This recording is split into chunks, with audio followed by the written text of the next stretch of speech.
Declan Warwick swaggered into Prime Pulse Fitness like he owned the polished hardwood. His smirk outshone the gym's thumping music, primed to flaunt his self-anointed supremacy. The place oozed wealth, gleaming machines, dazzling lights, a sound system worth more than a luxury SUV. But Declan's gaze zeroed in on a petite woman lifting weights, a soft target for his biting quips. Huge misstep. He didn't know he'd just ignited a clash that would upend this upscale gym's hierarchy. Her understated power was about to unleash a spectacle that silenced every protein shake-guzzling bro. I'm unpacking the wild tale, and trust me, the twist will leave you stunned. Comment where you're reading from. This fitness feud will flip Declan's world. Grab a seat. His ego's in for a workout it didn't book. I was Ivy Callahan, 30, 5 feet 2 inches of what most would call ordinary. My job at Maplewood Books barely covered rent, but it offered the calm I needed after a past I'd rather bury. My outfit, worn gray sweatpants, a faded 2000s tee, screamed practical. My chestnut hair was in a plain ponytail, my face bare of makeup. I couldn't afford to care about impressing this crowd. A silver ring on my right hand, my only adornment, was my anchor, touched when stress or threats loomed.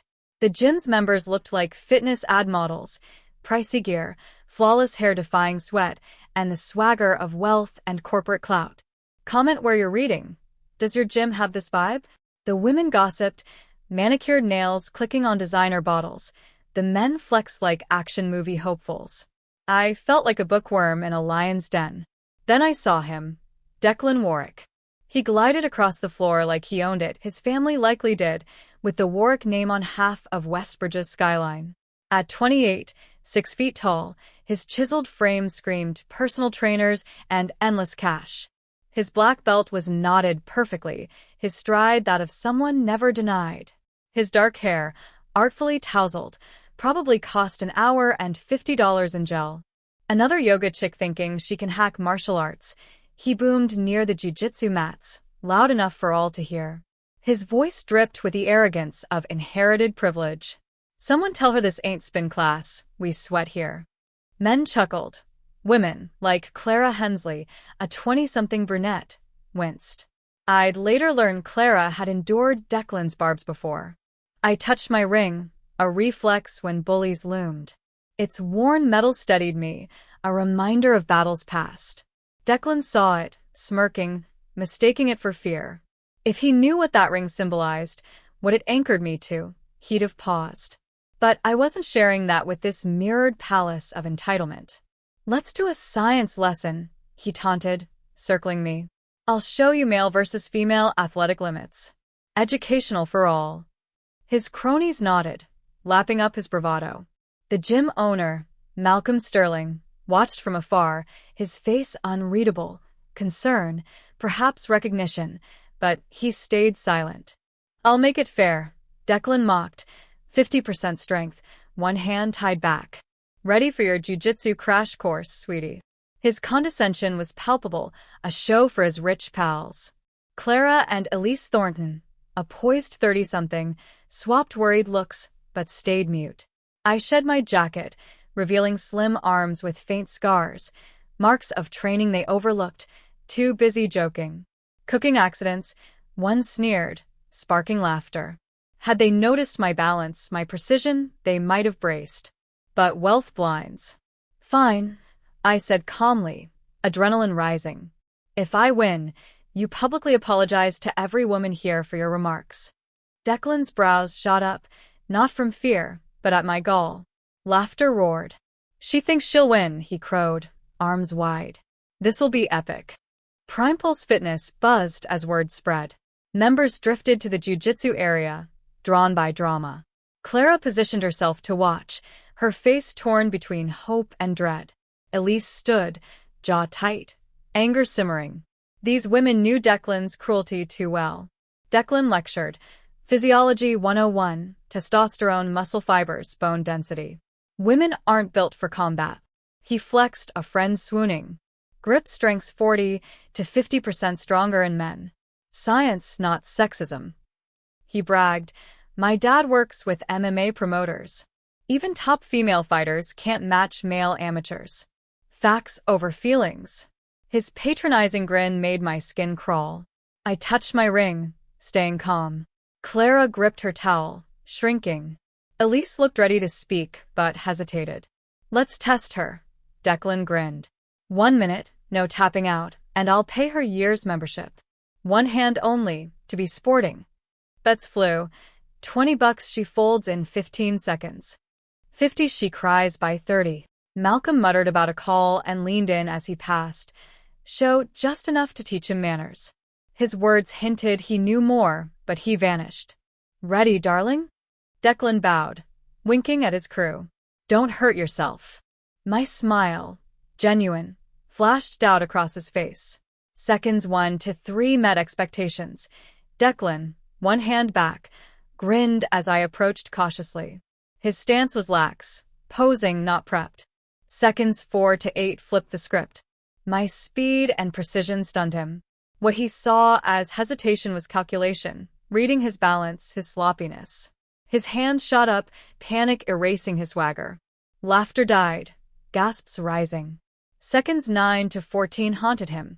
Single leg takedown, side control, arm, triangle choke. Fluid, natural, I pinned him, his face purpling. He tapped frantically, gurgling, sobbing. I released, standing, touching my ring. The gym fell silent, Declan gasping on the mat, ego shattered. Slow clapping broke the hush. Malcolm returned with Cornelius Warwick, an older man resembling Declan, but dignified. Meet Ivy, the leveler Callahan, Malcolm announced, 3-time Jiu Jitsu Absolute Division World Champion, defeating top fighters, male and female. Cornelius extended his hand. Miss Callahan, I'm Cornelius Warwick. Your 2019 win over Roger Gracie is legendary. Declan, sitting up, croaked, Dad, you know her? Shock twisted his face as his idol praised the woman who'd crushed him. Son, I've got her fights saved, Cornelius said. She's revolutionized jiu-jitsu, proving technique trumps size. Clara gaped. Elise shook her head in awe. The men, once betting on my fall, squirmed. Declan mumbled, I need to sit, already floored. His worldview, male supremacy, biological edges, lay in ruins. Malcolm added, Ivy beat men 70 pounds heavier in absolute division, a masterclass in skill. Declan protested, biology says men are stronger. Cornelius sighed, respect comes from deeds, not birth. Ivy's earned more than most. I spoke. I retired 2 years ago after a spinal injury ended my career. Jiu-jitsu was therapy, but finding an ego-free gym was tough. I came to rediscover my passion, not to prove myself to those who judged me by looks. Clara marveled. Your moves were like water, effortless. Elise asked, how? I struggle with basics. Malcolm showed my 2018 fight against a 250-pound giant, submitting him. Declan watched, defeated, his beliefs crumbling. Cornelius rebuked, you could have studied her, not assumed superiority because of gender. The crowd, now watching my fights online, shifted from mockery to respect. Declan, facing his promise, stood shakily. I owe every woman here an apology, he said, voice breaking. I was wrong about biology, superiority, and treating you as less. Ivy showed my ignorance. His admission deflated him, a public reckoning. 2 months later, Prime Pulse Fitness transformed. Malcolm fostered inclusivity, replacing toxic bravado with support. I took a part-time coaching role, teaching technique and mindset. Clara, my top student, became an assistant instructor, her confidence blooming. I feel strong here, she said, tapping her heart. Declan returned as a white belt, humble, relearning jiu-jitsu's lessons. I don't expect forgiveness, he told me, but I want to grow. He mentored women respectfully, catching old habits but improving.